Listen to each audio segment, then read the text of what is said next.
Matapos ang pag-takeover ng persona ni Akao sa persona ni Takamura, ngayon ay i-review na natin ang Chapter 173 at 174 ng Sakamoto Days.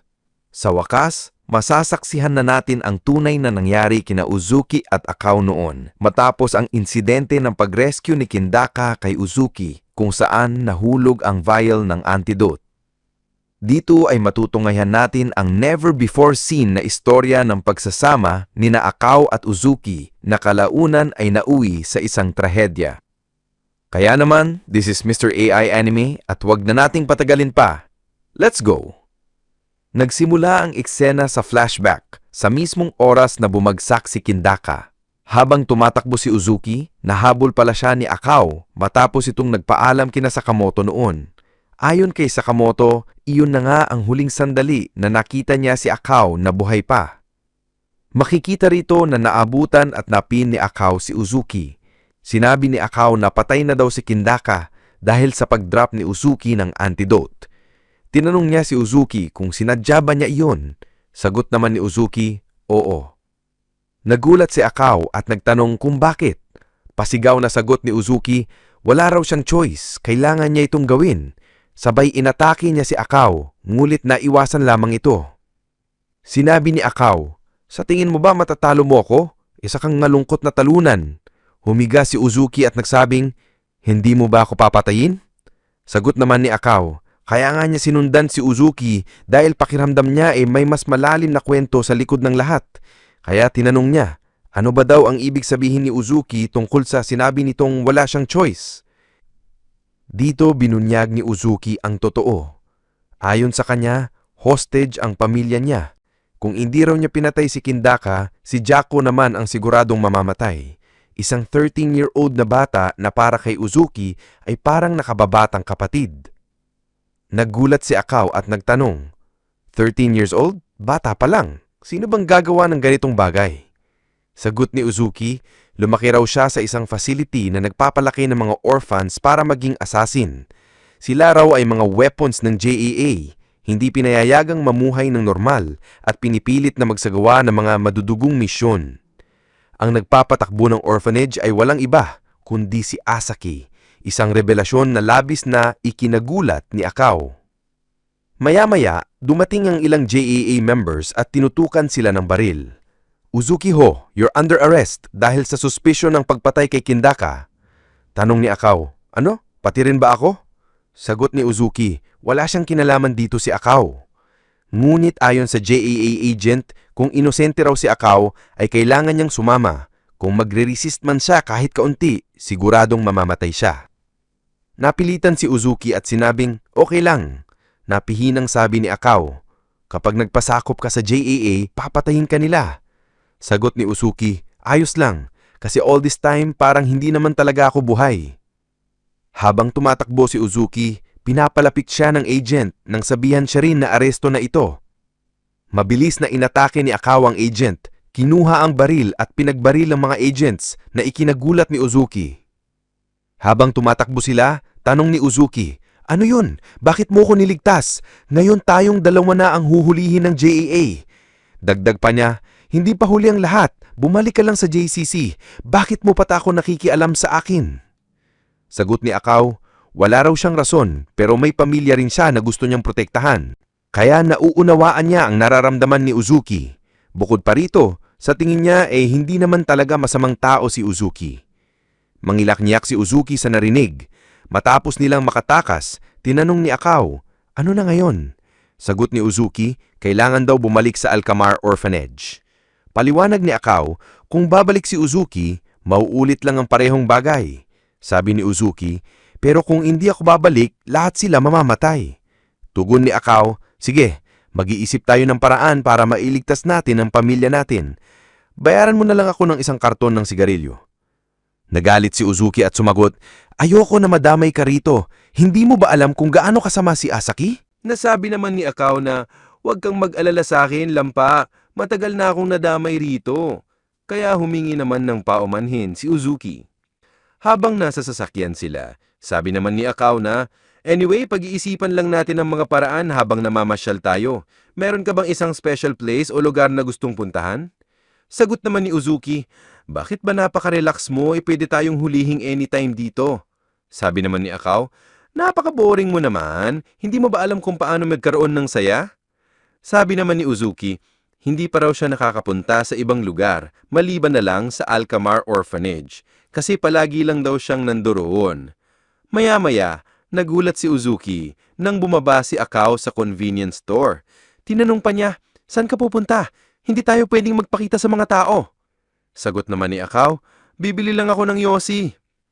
Pagbalik niya, may dala rin siyang pagkain, kaya kumain na lang muna sila. Sagi pa niya Akao na ang cafeteria raw sa JCC ay napaka-disgusting. Ayon naman kay Uzuki, lahat daw ng cafeteria na pinapatakbo ng JAA ay nakakadire. Meron pang ang teorya na dahil laging stress ang mga assassin, pangit din ang kanilang sense of taste. Pero sabi ni Akao, baka hindi naman totoo yon. Sayang nga raw at wala masyadong convenience store sa mga JAA branches. Sabi naman ni Uzuki, ang mga regular companies raw kasi ay nakikipag-business din sa mundo ng assassin. Kaya nasabi ni Akao, ang bad trip mo naman. Maya-maya, huminto sila sa gasoline station. Sabi pa ni Akao na hindi raw siya marunong mag-fill up ng gas. Kaya nasabi ni Uzuki, teka, parang alam ko na kung paano gawin. Sagot naman ni Akao, sige, iwanan na lang natin itong sasakyan dito. At time after time mga kaibigan, nagda-drive lang sila at nag-i-stop by.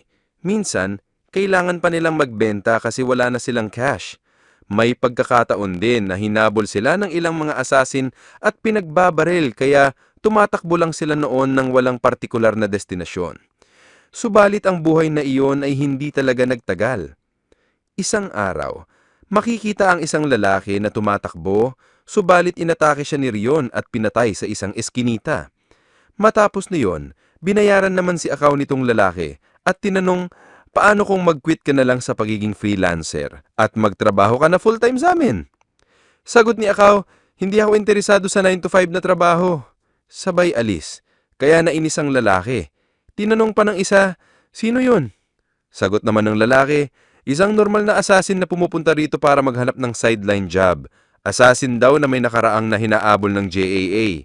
As long as patay na ang taong to, wala na akong pakialam. Pagkatapos niyon, umuwi na si Akao at naghugas ng mukha. Nasabing, bigla na lang palang umulan kanina. Binati naman siya ni Uzuki ng, welcome home.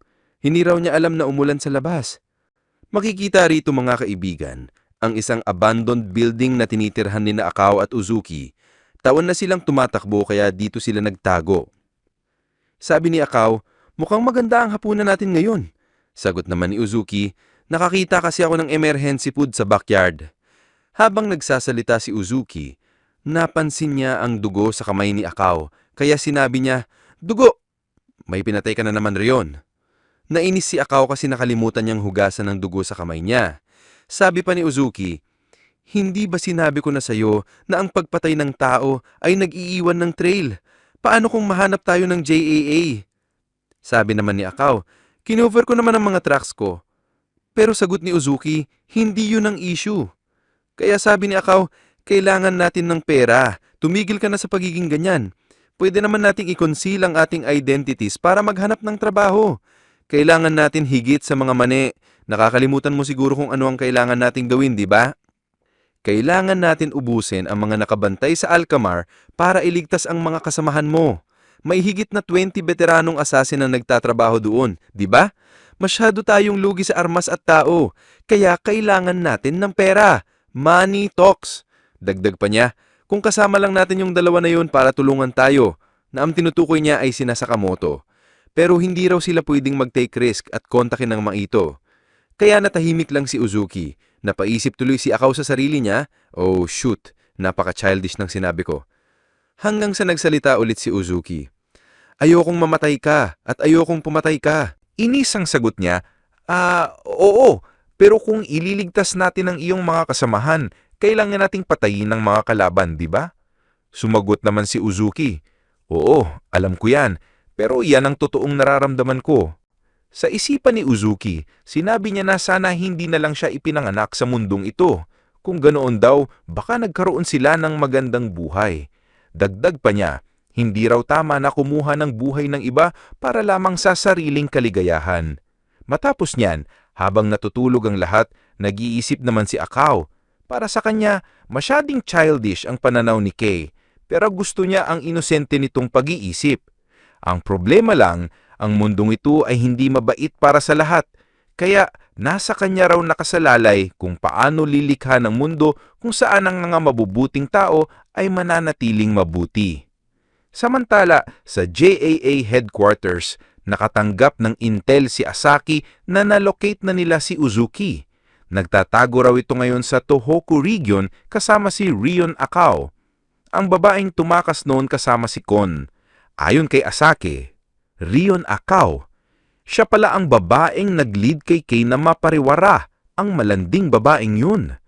Pagbalik naman kay Akao, ipinakita ang eksena kung saan nakikipag-usap siya sa isang client na nag-hire ng hitman.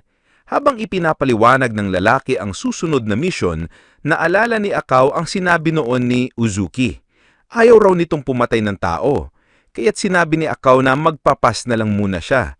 Hindi raw na-feel na lumabas at gumawa ng mission ngayon. Pero sagot ng lalaki, at least pakinggan mo na lang muna. Escort mission lang ito. Kailangan mong protektahan ng anak ng isang CEO, isang inosenteng babae na 14 years old, nadawit siya sa corporate war at ang kabilang site ay may malalakas na tauhan. Kailangan namin ng isang assassin na may caliber katulad mo para magawa ito. Sumang-ayon si Akao, ngunit nagbitiw ng salita. Sige, pero ito na ang huli. Sa kabilang banda, nabasa naman ni Uzuki ang message ni Akao. Nakasaad doon na mawawala raw muna siya ng ilang araw at babalik na lang kapag natapos ang lahat. Sa isipan ni Uzuki, sinisi niya ang sarili. Siya raw ang dahilan kaya napipilitang madumihan ang mga kamay ni Akao habang siya naman ay nagtatago. Napakaduwag niya raw talaga. Maya-maya pa, dumating bigla si Asaki. Gulat na tanong ni Uzuki, "Asaki, paano mo ako nahanap?" Sagot ni Asaki, "Ang iyong munting paglalakbay ay tapos na. Babalik na tayo sa Alcamar Cay." Pero tumanggi si Uzuki, "Hindi na ako babalik doon. Hindi mo na ako mapipilitan pa." Gumiti si Asaki at sinabing, "Alam ko ang iniisip mo. Gusto mong iligtas ang mga kaibigan mo sa Alcamar, di ba? Sige, gawin na lang nating kasunduan. May isang huling mission ka lang na kailangang gawin. I-eliminate ang isang skilled assassin, matapos mo ito, makakalaya ang mga kaibigan mo." Napapikik si Uzuki at naaalala ang mga masasayang alaala kasama ang kanyang mga kaibigan. Kaya tinanong niya si Asaki kung totoo ang pangakong iyon. Sa kanyang isipan, nagsabi siya na, "Kung magagawa ko ang misyong ito, mabubuhay kami ng payapa ni Rion at ng mga kaibigan ko." Ngulit nagdadalawang isip din siya, "Kaya ko ba ito? Wala pa akong napapatay na tao ng sadya at kusa."